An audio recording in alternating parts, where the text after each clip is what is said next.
এক ভদ্রলোকের 5 ছেলে। বড় ছেলের নাম বাঙ্গা, মেজ ছেলের নাম বাসিস, সেজ ছেলের নাম পচা, তারপরেরটার নাম মুত এবং ছোটটার নাম পাংচার। একদিন ওদের বাড়িতে এক অতিথি আসছেন। তখন তাদের বাবা বললেন, আপনি এসেছেন, বসেন বসেন, বাঙ্গা চেয়ারটা নিয়ে আয়। তখন অতিথি, না না আমি বসবো না। তখন তাদের বাবা বললেন, আরে না বসুন, কয়টা ভাত তো খেয়ে যাবেন, বাসি ভাত নিয়ে আয়।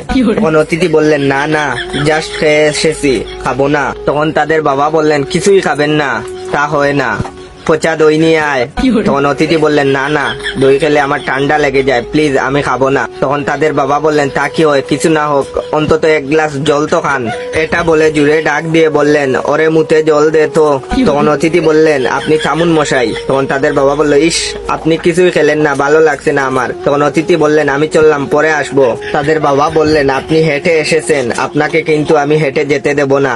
এটা বলে বললেন, পাংচার সাইকেলটা নিয়ে আয় তো বাবা। এটা শুনে অতিথি তো বেহুশ।